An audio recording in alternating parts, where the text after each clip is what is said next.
शेर शाह साहब कराची से पूछते हैं, मुफ्ती साहब बड़े दर्द दिल से पूछ रहा हूँ, नाराज़ न होइएगा। आप मौलाना फजलुर रहमान से अपने ताल्लुक़ को जोड़ते हैं और हमें बताते हैं कि वो एक अच्छे आलिम दीन हैं। मेरी नज़र में तो वो दीन फिरोश है और उसने मज़हब का लिबादा ओढ़ रखा है। अगर वो बंदा वाकई अपनी कौम से मुखलिस है तो इस दौर में इसे महंगाई नज़र नहीं आती। आटा कितना महंगा हो गया है और बाकी चीज़ों की महंगाई कितनी हो गई है, इन सब को मौलाना फजलुर रहमान को देखना चाहिए था। अब महंगाई मार्च क्यों नहीं करते? मुफ्ती साहब, मुझे आपसे दिली तौर पे मोहब्बत है, नाराज़ न होइएगा। मैंने आपको अपना माफ़ी ज़मीर खुल के बयान कर दिया है। भाई शेर शाह साहब, अल्लाह पाक आपको खुश रखे। आपने अपने दिल की बात को सामने लाया, इसलिए मैंने मोबाइल नीचे रख दिया है। मैं भी आपको ज़रा खुले तौर पे जवाब बात अर्ज़ किए देता हूँ। सबसे पहली बात, डॉक्टर है या नहीं है ये बंदा, डॉक्टरों की टीम तय करेगी। इंजीनियर है या नहीं है ये बंदा, इंजीनियर्स की पूरी टीम तय करेगी। ये बंदा प्रोफेसर है या नहीं है, उसकी तय करने के लिए उसूल मौजूद है। मौलाना फजलुर रहमान दामत बरकातुहुम आलिम दीन है या नहीं है, इसका फैसला उलमा ने करना है। शाह साहब, आपने तो नहीं करना। आपको किसने कहा आप जज काजी इस मामले में बन जाए? इस वक्त मुल्क पाकिस्तान में 25,000 से ज़ायद मदारिस विफाकुल मदारिसिल अरबिया पाकिस्तान के तहत चल रहे हैं, जो सिर्फ एक साल में 1 लाख खुशकिस्मत बच्चों को कुरान करीम का हाफिज बना देते हैं। उलमा की तादाद, आलिमात की तादाद इससे अलग है। उस इदारे के जो सरबराह हैं शेखुल इस्लाम मौलाना मुफ्ती मोहम्मद तकी उस्मानी दामत बरकातुहुम, और उसके कायद और रूह रवां जनरल सेक्रेटरी नाज़िम आला हजरत मौलाना कारी मोहम्मद हनीफ जालंधरी दामत बरकातुहुमुल आलिया हैं। इन समेत इनके तहत काम करने वाले लाखों उलमाए कराम, मदारिस की एक क्रीम मौजूद है। इन सब ने तय किया है कि हमारा सरपरस्त आला जो होगा वो कायद मिल्लत इस्लामिया मौलाना फजलुर रहमान होंगे। उलमाए कराम तय कर रहे हैं अपनी सरपरस्ती के लिए उनको, और इस वक्त ये नोटिफिकेशन जारी हो चुका है। ये मैं अब की बात कर रहा हूं, पुरानी बात आप करते हैं 1980 से लेकर जिस वक्त हजरत मुफ्ती महमूद रहमहुल्लाह दुनिया से तशरीफ ले गए। आज 2023 आ गया है, मेरे ख्याल में 43 साल पूरे हो रहे हैं। आज तक ये तबर्रा हजरत मौलाना फजलुर रहमान पे जाहिल तो करते हुए नजर आते हैं। किसी आलिम दीन ने तो ये एतराज़ नहीं किया। उलमा में जिसको आलिम कहा जाता है, 4 बंदे उसकी बात को मानते, उसके फतवे को मानते, उसके इल्म को मानते हैं कि ये आलिम नहीं है। मैंने हजरत मौलाना फजलुर रहमान दामत बरकातुहुम को सही बुखारी शरीफ का दर्स देते देखा है, जामे तिरमिज़ी का दर्स देते देखा है, और हजरत मौलाना को कुरान और सुन्नत और तफसीर पर बहस करते देखा है। जितना टाइम मौलाना के साथ मेरा गुजरा है, मेरा अल्लाह गवाह है, मैं जब भी बैठता हूँ हजरत मौलाना के साथ, अगर हम 1.5 घंटा की महफिल बैठ जाते हैं मिसाल है, तो उसमें 1.25 घंटा या 1 घंटा 20 मिनट या 1 घंटे से ज़ायद का टाइम कुरान, सुन्नत, इजमाए सहाबा, क़यास मुज्तहिद, फ़ुक़हा, औलिया, अत्क़िया, असफ़िया, मुहद्दिसीन, मुफ़स्सिरीन, किताब, तफसीर, फ़िक़्ह, मसअला, मसाइल, अकीदा, नज़रिया, इस पर बात होती है। इस किताब में ये, इसमें ये, कभी मौलाना कुछ पूछ लेते हैं, कभी हम कुछ बात कर लेते हैं। मैंने तो उस शख्स को सिर्फ यहाँ नहीं, मैं हरमैन में देखा है। मैंने वहाँ भी मसाइल पे गुफ्तगू करते थे। हम मदीना तैयबा में थे, एक शख्स ने मौलाना के एक मुखालिफ का नाम लिया। अब मैं उसका क्या नाम यहाँ लेता फिरूँ, उसका नाम लिया जिसके ऊपर मौलाना गैर के एजेंट होने का इल्ज़ाम लगा दिया। मौलाना ने उसका रोक यार, मैं मदीना तैयबा में इबादत के लिए आया हूँ, यहाँ बड़े से बड़े मुखालिफिन पे तबसरा करके अपने वक़्त को यूँ नहीं करता कि मदीना के अपने वक़्त को भी नहीं पर लगाता फिरूँ।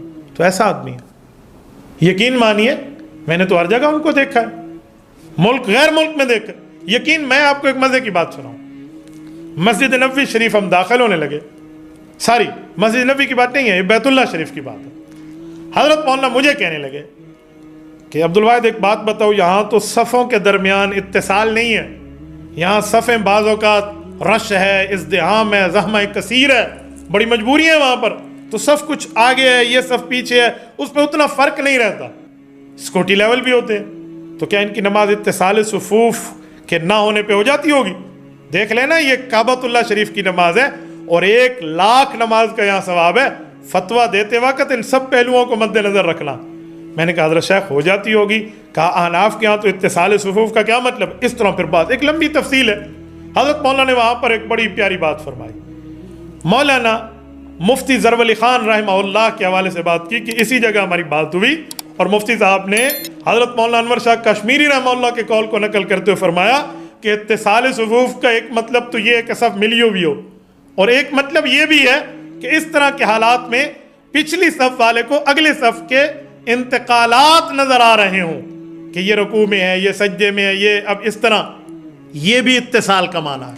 कितना इल्मी पॉइंट है, कितना इल्मी जुजिया है, हज़रत मौलाना ने वहाँ जिक्र किया। आप समझते हैं नहीं नहीं फलां है वो आलिम नहीं है, नौज़ुबिल्लाह दीन फरोग, ये क्या कह दिया आपने? खुदा के बंदे, इस वक्त पूरी दुनिया में 7 बर्रे आज़म है, 6 बर्रे आज़मों में इंसानियत मौजूद है।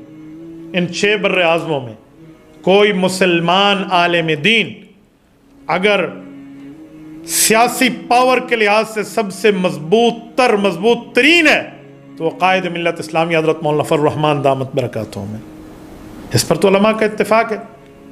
मेरी उम्र उस वक्त छोटी थी, मैं 2001 की बात कर रहा हूँ।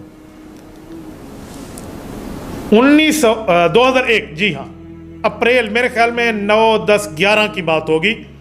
3 रोज़ा कॉन्फ्रेंस हुई थी तारो जवाब पेशावर के अंदर। उसका नाम था 150 साला खिदमात दारुल उलूम देवबंद कॉन्फ्रेंस। वहाँ पर मौलाना शेखुल हदीस मरगूबुर रहमान, मेरे इल्म में नहीं है वो दुनिया में मौजूद है या रुखसत हो गए, मौजूद है तो अल्लाह उनकी हिफाजत फरमाए, दुनिया से रुखसत हो गए तो अल्लाह उनकी कब्र को मुनव्वर फरमाए, जो मोहतमिम दारुल उलूम देवबंद थे उस ज़माने में, वो तशरीफ़ लाए और उन्होंने हज़रत कायद मिल्लत इस्लामिया दामत बरकातुहू को एजाज़ी सनद दारुल उलूम देवबंद के फाजिल होने के दिए। उस वक्त डेरा इस्माइल ख़ान के इस हलके को, जो हज़रत मौलाना का यहाँ आबाई हलका है, इसको ये तरजीह दी गई थी कि स्टेज के सामने डेरा इस्माइल ख़ान का हलका बनाया गया था। रायमंड इज्तिमा जैसा मजमा का मंजर था, लाखों मुसलमान उसमें शरीक थे। तो दारुल उलूम देवबंद, जो इस वक्त पूरी दुनिया के एक इस्लामिक यूनिवर्सिटी का नाम है, खुद साकी कौसर ने रखी मैखाने की बुनियाद यहाँ, तारीख मुरतब करती है दीवानों की रुदाद यहाँ। कभी तराना दारुल उलूम देवबंद पढ़ के देखिए। वो इन्हें खुद अपने माथे का झूमर बनाने पे बैठे हुए हैं, और ये तुम्हें नजर आता है कि दीन फरोश है, लिबादा ओढ़ा हुआ है, आप पर वही आई है नऊजुबिल्लाह, आपको इल्हाम हुआ है, आपके पास कौन सी अथॉरिटी है कि मैं आपकी इस बात को मान लो? कोई तुम्हें कह ले तुम झूठा कलमा पढ़ रहे हो, तो दिल से नहीं पढ़ रहा, तो कौन सी वेरीफाइड होने की बुनियाद पे अपने बात को क्लियर करेगा? भाई हज़रत शाह साहब, मैं शाहों का गुलाम हूं, सादात की इज्जत करने वाला हूं, मैं बड़ी इज्जत एहतराम के लहजे में आपको कहता हूं, इस तरह का जुमला फिर न कहिए कम अज कम। दलाइल की दुनिया में इस पर पूरे दलाइल मौजूद है। रही बात आपके सवाल की महंगाई वाली, के महंगाई इनको नजर नहीं आती। ये 2023 और 22 के आखिर में आटा महंगा और महंगाई हो गई है। मैं एक जुमला कहता हूं, मुझे नहीं पता आपका ताल्लुक किससे, लेकिन आपकी सवाल से मैं कोई चीजें सक करके असर सामने देख लेता हूं। इस वक्त जो पीटीआई है, तहरीक इंसाफ, मौलाना से इनकी कितनी मुखालफत सबके सामने मौजूद है। मैं ये समझता हूं कि मौजूदा महंगाई में या आटे के ज्यादा भाव में इन्हीं का हाथ है। आप कहेंगे क्यों? मैं उसको प्रूफ करने के लिए तैयार हूं। यूथी दिमाग मेरा मुखातिब नहीं है, वो उनकी ऊपर वाली मंजिल खाली होती है। अक्लमंद आदमी को मैं गुफ्तगू में सामने कह रहा हूं, जो अक्लमंद है वो गौर करे कि आटे के रेट, चीनी के रेट, ये भाव कौन तय करता है? मरकजी हुकूमत या सूबाई हुकूमत? प्रोविंशियल गवर्नमेंट का ये काम है 18वीं तरमीम के बाद। तो सूबे में इस वक्त अगर आटा महंगा है तो सूबा सरहद में हुकूमत इन्हीं की है, पीटीआई की है। सूबा पंजाब के मामलात हैं तो हुकूमत इन्हीं की है। कश्मीर के मामलात हैं तो हुकूमत इन्हीं की है। जीबी गिलगित बल्तिस्तान का मामला है तो हुकूमत इन्हीं की है। रेट ये मुकर्रर कर रहे हैं, इस पर तुम्हें नजर नहीं आता? اس چاروں علاقوں میں، اور جن کو صوبہ کہا جاتا ہے کشمیر سمیت، چاہے کشمیر کو ہم اپنا نظریہ ایک الگ رکھیں، ان سب میں بھاؤ تاؤ تم نے مقرر کیے ہیں، مہنگائی تم نے کی ہے، اور اعتراض مولانا فضل الرحمان پر. اور جب بات آئے وفاقی گورنمنٹ کی تو کہتے ہیں 27 کلومیٹر کی ان کی گورنمنٹ ہے، تو 27 کلومیٹر والوں پہ اعتراض، اور جو تم اتنی جگہ پہ بیٹھے ہوئے ہو، تمہارے عمران خان کی کیلکولیشن کے مطابق 66% ایریا تمہارے پاس ہے. میں نہیں سمجھتا تم نے لیا ہے، تمہیں دلوایا گیا ہے، یہ ہمیں بہت اچھی طرح پتا ہے.